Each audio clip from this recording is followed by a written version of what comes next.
Shabbat Shalom, everyone. As I mentioned earlier, I wanted to share a few thoughts before Musaf today.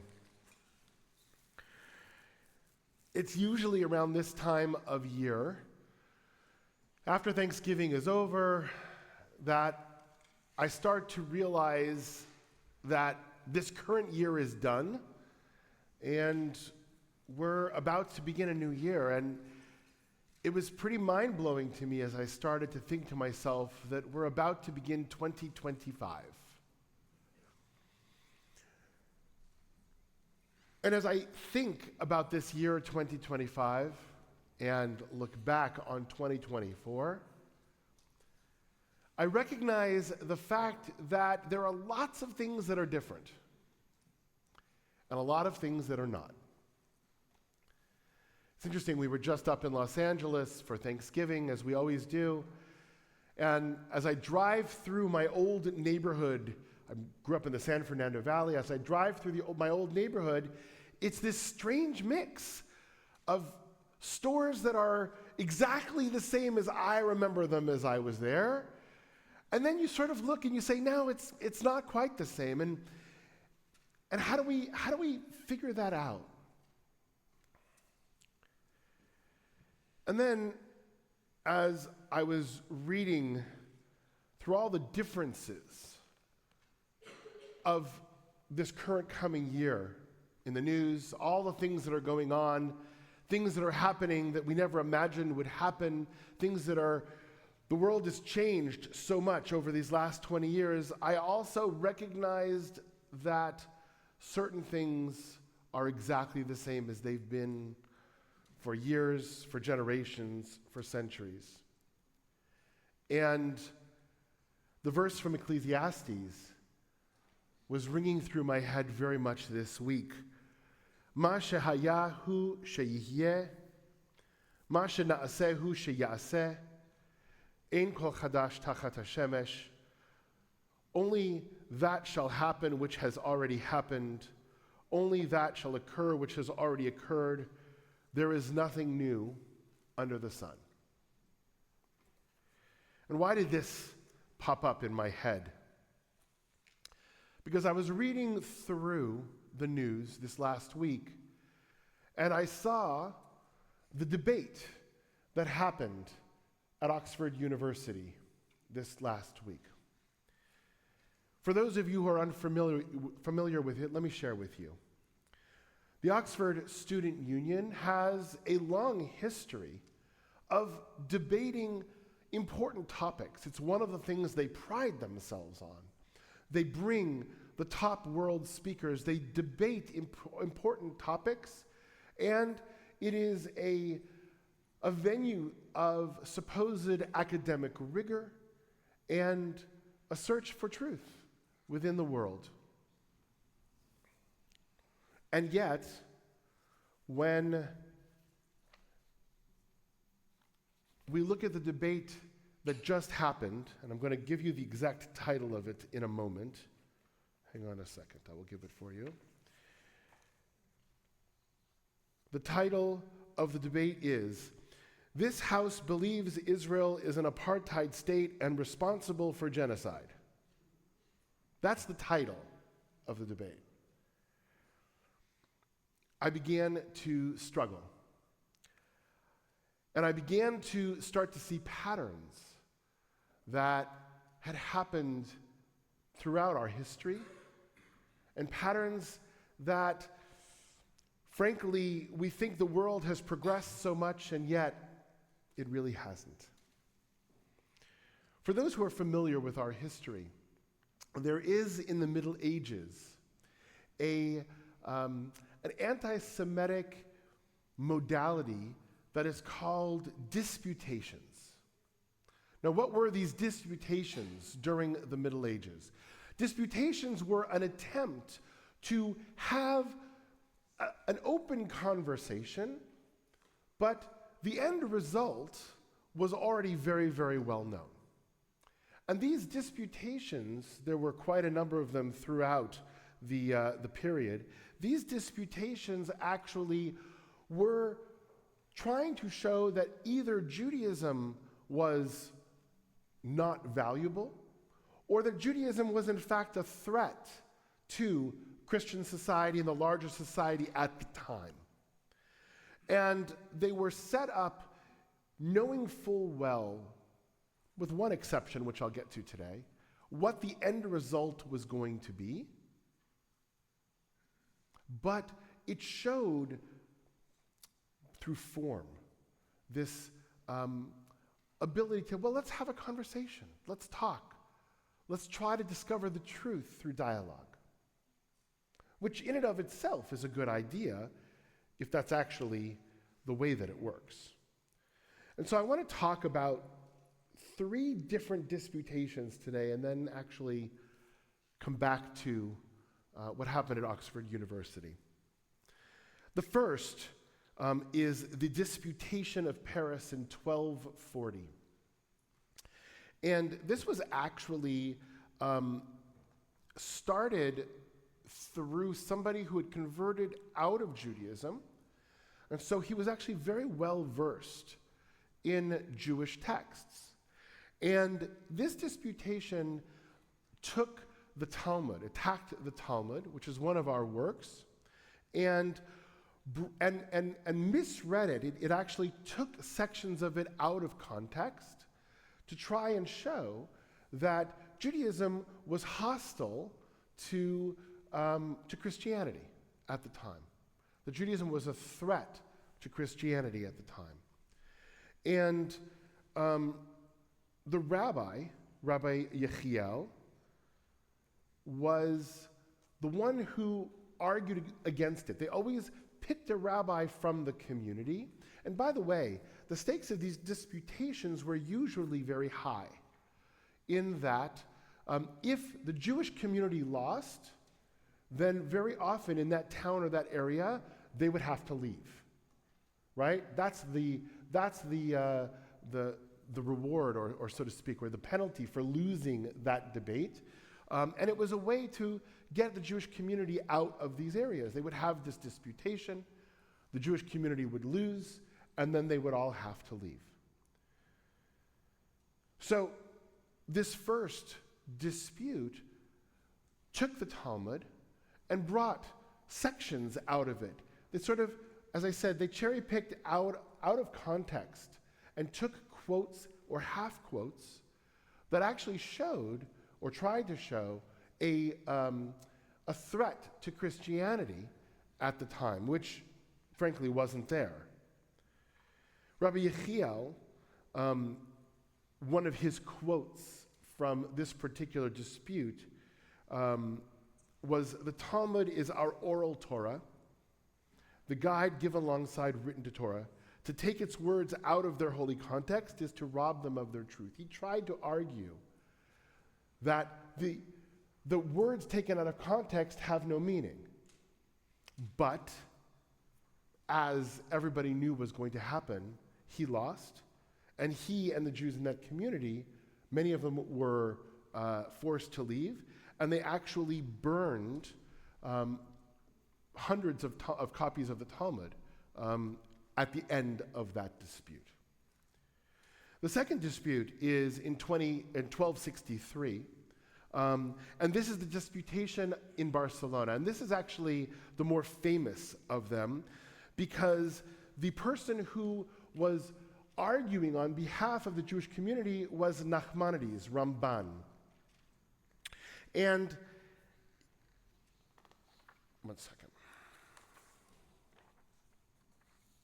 The accusation that was made was actually that Jewish texts supported a Christian version of the world. So this wasn't actually an attack of the Jewish text. This was actually going into some of the texts that are Jewish texts, reinterpreting them to show that actually Christianity is the way to go. Judaism is not. And Ramban then had to argue against that. What was interesting is Ramban was able to win this particular debate and show that these sources didn't actually say what they said those sources meant. And this is one of the few debates that we have where it shows that the Jewish debater actually won the debate. What was his prize for that? Actually, he was exiled for winning that debate. But the rest of the Jewish people got to stay. And finally, we have the debate of Tortosa, which was one of the longest and most well-known, a little bit later, 1413 through 1414. And this actually came from the church itself, actually. Pope Benedict tried to have this debate to show superiority of Christianity over Judaism. Again, using cherry-picked passages to show these differences. And once again, it was everyone knew in advance what was going to happen. And after a year of debate, again, the Jews were forced to leave.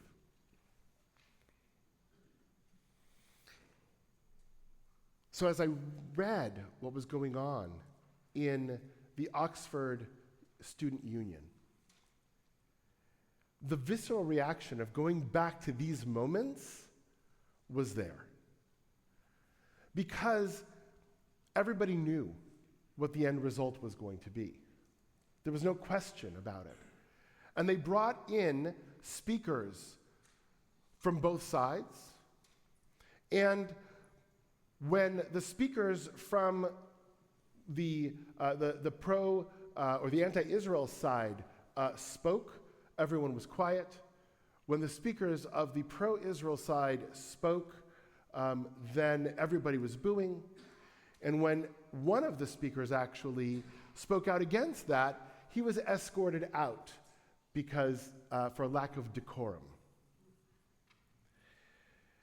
And what was interesting to me is that it actually had the makings of a very interesting and powerful debate if it would have been allowed to happen the way that it should. Because the people that were speaking, actually, some of the people that were speaking from the pro-Israel side, actually one of them we heard a few weeks ago at the JNF conference. His name is Yosef Haddad. He is actually an Arab Israeli Muslim who is an officer in the IDF. And he got up and spoke at the JNF conference and said something very powerful. And he actually said, "You can quote me on this, so I will," because he wanted us to quote him. He said, "I am a Muslim Arab Israeli who is in charge of Jewish soldiers in the IDF. Take that, apartheid." Right? That's what he said. This idea of the inequality, you look and you talk to people who live there, it doesn't exist. And yet, the narrative that is there says something different. The narrative that was being put forward by the anti-Israel side was not even just in terms of policy decisions or issues that Israel had made, but one of the people who happens to be an Israeli American said, quote, "What happened on October 7th was not terrorism. They were acts of heroism."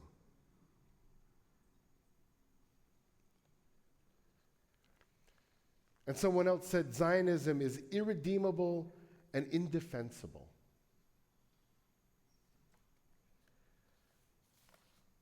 So what do we do? What do we do?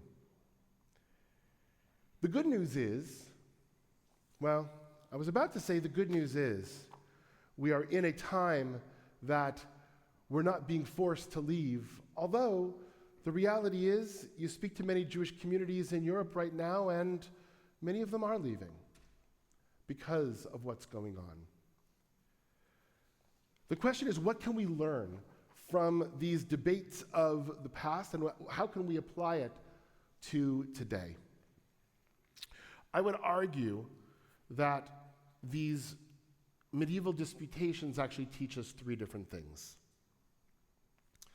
The first is the need to recognize and call out bias. It's hard. It's hard to do because a lot of times we don't always know. We're arguing without education. And so in order to be able to call out that bias, we have to learn, we have to educate, we have to actually find out where the truth is and what happened. But those people who argue in this way often distort texts. They distort history in a way that if we're not able to engage in that, if we're not able to say, wait, that doesn't make sense, we have no way to argue against it. Number two, and it continues with what I was saying, we have to contextualize and educate. We have to be able to teach ourselves, our children, the people that actually don't have any idea of what's going on there, what actually is happening there. And third, in spite of all of this, we need to stand with integrity. The reality is, even though all of these speakers, whether it be Ramban, whether it be Rabbi Yechiel, during the time of the Middle Ages, even though they knew what the result was going to be, they still argued. They still fought, hoping maybe that down the road, and that was the case, that down the road people would be able to look back and go, actually, you know what? He said something of value. Ramban actually wrote a book called Sefer HaVikuach, which means the book of disputation, to try and help people make those arguments and say, this is the way that we have to be able to argue rationally from a place of education. The same anti-Semitic tropes and methods that happened back in the time of the Middle Ages, many of them are popping up again today, but they hide in a different way. So how do we tell? How do we know that something is not just a legitimate debate? Because in a democracy and in a free world, legitimate debate is something that we want to foster, that we want to support. That is how we grow and we learn and we make sure that our ideas are the best ideas and take us to a place that we want to be. So how do we know when somebody is arguing in a way that is not productive, that is anti-Semitic? And I will go back to what I've talked about before and Rabbi Ernest mentioned before. It ultimately comes down to Natan Sharansky's 3 Ds, right? If the argument is a demonization, is a delegitimization, or a double standard, that is how we know. If we argue and we say, well, I agree with X, Y, and Z, and I disagree with A, B, and C because I think I have a different worldview. Okay, we can talk about that. But if we get to a point where we're saying Israel is not legitimate, the only country in the world that isn't legitimate, and there are lots of countries, even, let's say, even if you argue that Israel has made mistakes, that Israel has done things that are wrong, well, other countries have done things that are wrong and have made mistakes, and none of them have ever had an accusation that they shouldn't exist. North Korea, Syria, all sorts of countries have had all sorts of challenges made to them. None of them have been told, well, they shouldn't exist. That is delegitimization. Demonization.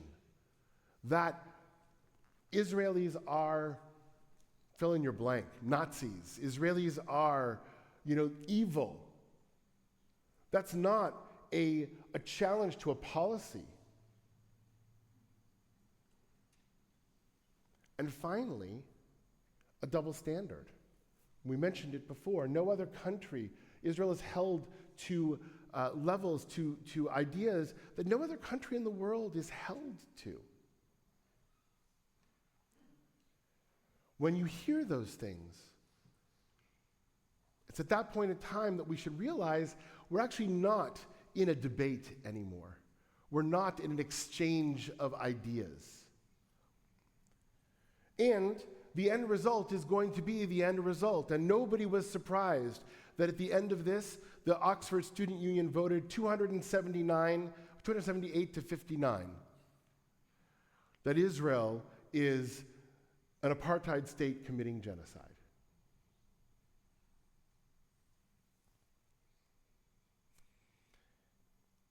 There are lots of things that we as Jews are grateful for. We just had Thanksgiving. There are lots of things that we as Jews are grateful for. We live, thank God, in a country that allows us to practice our religion freely. We live in a place that supports a variety of ideas and views. We live in a democracy. All of these things are things to be grateful for. But my friends, there are challenges that are still there as well. And we can't hide ourselves behind the good things saying, well, it's better than it could be. Where we live is better because there are places in the world, that are not. And if we don't be careful, if we don't be vigilant, if we are not the canaries in the coal mine, then the same hatred that has come up over the years will rear its head in a way that is out of control once again. And we are the canaries in the coal mine because we also know that hatred never stops just with us. It always expands. It always grows. And it takes the world to very, very dangerous places. And so, this Thanksgiving, I am grateful. I'm grateful to be able to stand up here, to be able to speak, to be able to share, and to be able to say, we need to have that ownership of who we are, to educate ourselves, to stand with integrity, and to speak out against these moments that so many people are like, I was talking to somebody earlier about it. They're like, oh, that's just Oxford. Well, yeah, it's just Oxford. That's true. What's next? Ladies and gentlemen, please take this time at the end of this year into the beginning of the new year to start to share some of the light. You heard me sing the songs of Hanukkah as we announced this new month. Hanukkah is a time of bringing light into the darkness. Let's share that light of what Judaism truly is, of what Judaism truly can be, and let's share the light of joy with the people that are around us. Shabbat Shalom.